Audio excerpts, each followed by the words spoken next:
आज हम बात करेंगे ऑस्ट्रेलिया के लिए जो भी आपके कमेंट्स आते हैं उन कमेंट्स का हम पर्सनली तो आपको रिप्लाई दे देते हैं, जो कि एक शॉर्ट रिप्लाई होता है, पर उसके बाद हम कुछ क्वेश्चंस पिक करके उनकी डिटेल्ड वीडियो बनाते हैं जिसमें मैं डिटेल्ड में उनका आंसर देता हूं।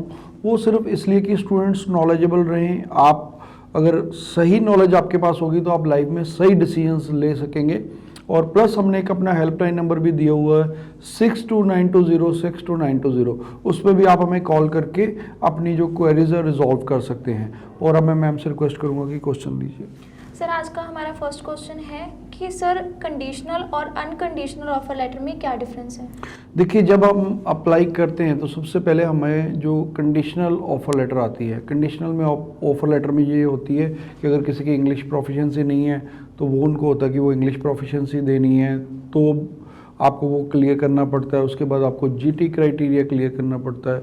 जब आप जीटी क्राइटेरिया क्लियर करते हैं जिसमें आप अपने फाइनेंशियल्स, आपका कोई गैप प्रूफ है वो, और अपने फंड्स और सारी चीज़ें एकेडमिक्स उनको भेजते हैं। उसके बाद आप अपनी स्ट्रॉन्ग एसओपी लिखते हैं, उसमें आप सारी चीज़ें बताते हैं।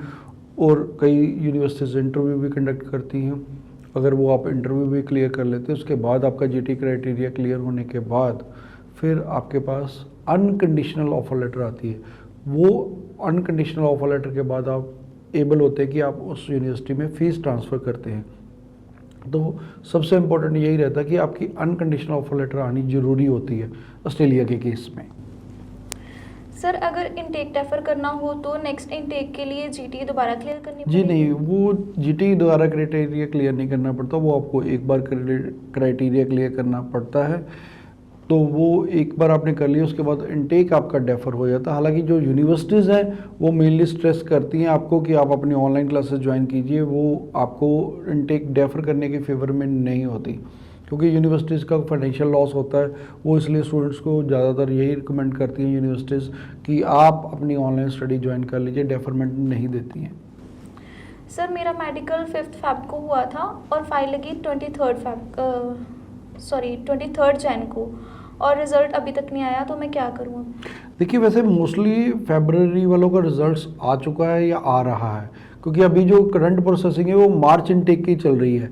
फिर भी अगर फरवरी का रिजल्ट्स नहीं आया तो मोस्ट प्रोबेबली आने वाला होगा। हाँ, अगर आपने वेट सेक्शन में अप्लाई किया है तो फिर रिजल्ट्स अभी कुछ नहीं कहा जा सकता, लेकिन अगर आपने बैचलर या मास्टर में अप्लाई किया है तो आपको डेफिनेटली रिजल्ट्स मिल जाना चाहिए इस जून मंथ के अंदर ही।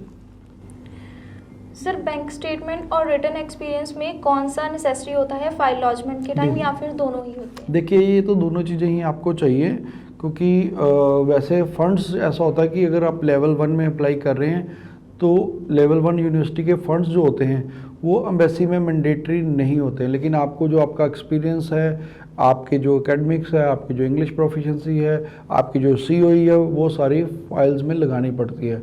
लेवल 2 यूनिवर्सिटी में ये कंपलसरी होता है कि आप अपने फाइनेंशियल्स भी साथ में लगाएं, तो वो मैंडेटरी है कि फाइनेंशियल्स लगाने लेवल 2 में। लेवल 1 में ये मैंडेटरी नहीं है, आपकी ऑप्शंस हैं कि आप चाहे लगाएं चाहे ना लगाएं, वो आपकी इच्छा है। पर मैं ये रिकमेंड करता हूँ कि अगर आपके पास जेन्युइन फंड्स हैं तो आपको डेफिनेटली लगा देना चाहिए। वो थोड़ा सा आपका रिजल्ट्स में हेल्पफुल रहते हैं, रिजल्ट्स पॉजिटिव बनाने के लिए। सर, मैं अपनी सिस्टर के फंड शो करवा सकता हूँ मगर वो मैरिड है? देखिए, बिल्कुल करवा सकते हैं अगर वो फंड्स आपके सिस्टर के अकाउंट में ही हैं तो, क्योंकि 50% फंड्स की जो कह लीजिए कि 50% फंड्स की रिक्वायरमेंट होती है। आप 50% फंड्स अपने पेरेंट्स के या अपने सिबलिंग्स के दिखा सकते हैं, जिसमें आपके ग्रैंड पेरेंट्स भी शामिल होते हैं।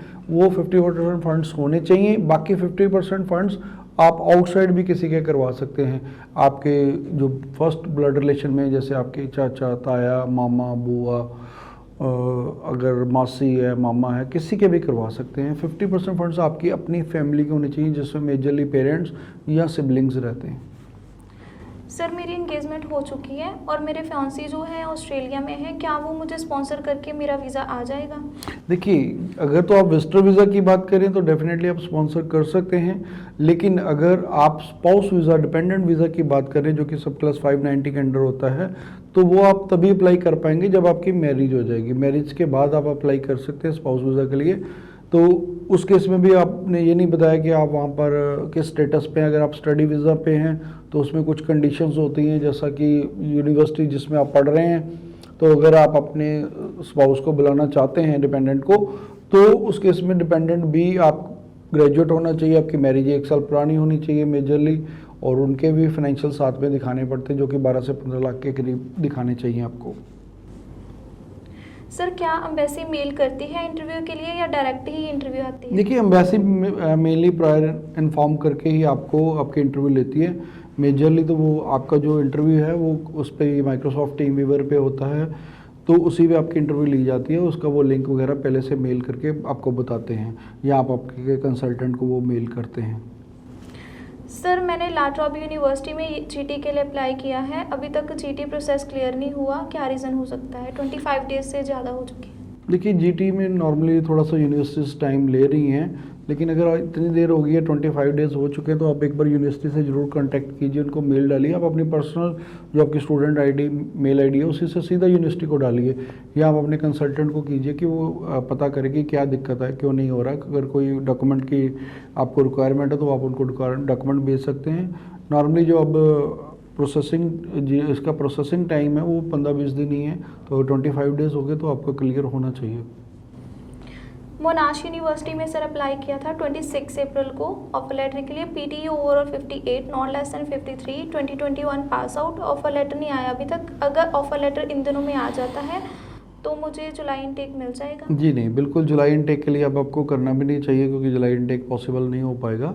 तो आपको बेटर है कि आप डेफर लीजिए अक्टूबर नवंबर इनटेक में, और आप एक यूनिवर्सिटी में नहीं, कम से कम 1-2 यूनिवर्सिटी से और पैरेलल रखिए, 2-3 यूनिवर्सिटी में अप्लाई कीजिए। कई बार होता है कि एक यूनिवर्सिटी से आपको ऑफर आता ही नहीं है, तो आपका फिर टाइम पीरियड ख़राब होगा।